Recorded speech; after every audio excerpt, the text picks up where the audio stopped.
Welcome into Minnesota Vikings Now. I am Tom Downey, and if you want the Vikings to get to 10-2 and potentially lock in the NFC North crown this weekend, hit that subscribe button right now. When you subscribe, the Vikings are more likely to win. It's a big reason why they've done so well this year. Let's keep the good vibes coming. Hit that sub button right now.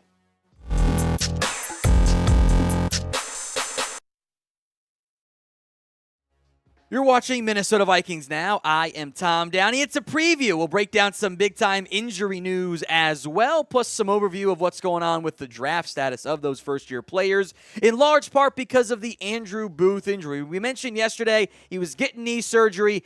We didn't know how long it was going to be for, and now we do. He is out for the year. The second-round pick will not be playing again for the Vikings this season. It's a notable blow to the Vikings cornerback depth, which we'll get into. But first, how about a look at what the Vikings have done so far with their draft class, right? Lewis Cine, the unfortunate injury, out for the year. Andrew Booth now out for the year. Ed Ingram's been a nice starter for you. Brian Asamoah, who we knew was a bit more of a longer-term player, is a backup, but he's shown some flashes. And Akayleb Evans, the fourth-round corner out of Missouri, has been a nice little find so far this year for the Vikings on defense. So not the best early results, but it's still shaping up to be a pretty good class overall, I think. The Vikings should be getting healthier in the near future, by the way. Dalvin Tomlinson should return this week. You know, Cameron Dantzler might be more in line for Week 14 against the Lions, but should be back soon. Akayleb Evans should be good to go this week, and who knows about Irv Smith Jr. at this point. That one is going to take some time. Good news, they've got, I think, a better tight end now in TJ Hawkinson, but the potential of some 12 personnel packages, 2 tight ends, 2 receivers, a back, does intrigue me quite a bit. Hopefully, Irv Smith can return for a playoff push for Minnesota. All right, full-fledged preview coming up here. But first, predict the score for me of this Vikings-Jets game on Sunday. I'll make it the pinned comment on today's video, so if the ad break comes here on YouTube, take advantage of it. Head down there and predict that score. Key matchup time. Number 1, the Vikings defense against Mike White. He does this every now and then. He did it last year, too, where the backup quarterback, who does have some talent, plays really well against the garbage team. 22 of 28. Sorry, Bears fans, you're garbage right now. I don't know what to tell you. Not that anyone's watching. 22 of 28, 315 yards, 3 scores. He did this last year, too. He played well in his first start, got hurt in start number 2, played a great team in the Bills, and then had 4 interceptions in that game. The Jets are fighting for their playoff lives. This is not an easy out because the Jets can do some things that will cause some issues for Minnesota. The defense for Minnesota, as we discussed, has not been very good. Here are some positive energy stats, right? They're 4th in fourth quarter points allowed. They finish games well. 5th in fewest defensive penalty yards. No self-inflicted wounds. The one thing they've done a great job of this year, and these can often be fluky, 5th in takeaways. That's a big deal. They're 6th in fewest defensive penalties, 8th in INT percentage, 10th in defensive fourth down conversion, so they close out games when they're going for it. 11 in yards per points allowed, which is fine. 12th in sacks as well. The Jets' offense, meanwhile, has not been elite. Now, Mike White played better, but they've been up and down pretty much all year long. Bottom tier in yards per game, passing yards, rushing yards, points per game. It's a battle a bit of weaknesses here.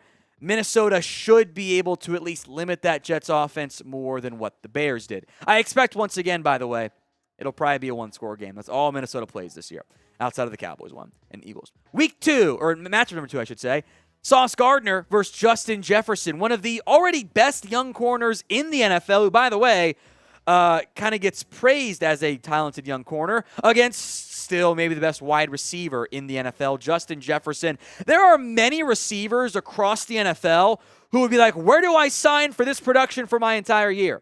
And here we go with 6 weeks left in the season, and Justin Jefferson is once again pushing for 2,000 yards. But Sauce Gardner has already become, basically since he entered the NFL this year, one of the best young cover corners in the NFL. 14 pass breakups, great coverage grades from PFF, not a ton of interceptions, but he's been really good in coverage, and it becomes already for a rookie, he gets beat, it's the opposing fan base celebrates. And he's a rookie, and that's how it gets treated. This is a fantastic wide receiver versus cornerback battle. Young, franchise corner, young franchise wide receiver. I'm optimistic that Justin Jefferson comes out on top. Sauce has been great, but Jefferson beats almost all the corners he plays, minus one or two exceptions. So who comes out on top on Sunday? 18 for Justin Jefferson or 1 for Sauce Gardner? Let me know in the comments section.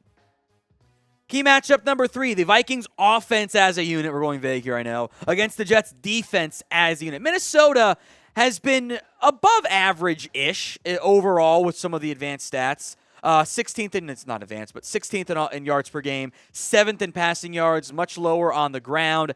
Points per game, they're 12th. That's pretty good. The Jets defense, kind of under the radar, is a top 10 defense this year. 6th in yards per game, 8th in passing yards, 4th in points per game. This might be a little bit more of an uglier, lower-scoring battle, but the reason why the Jets went to Mike White and not Zach Wilson, because Wilson was hurting their team, and they are a playoff-caliber defense this year.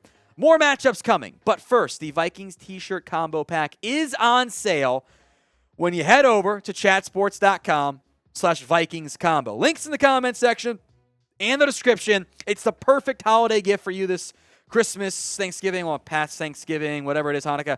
Chatsports.com/VikingsCombo. Get your t-shirt combo pack today. It's on sale for a limited time only.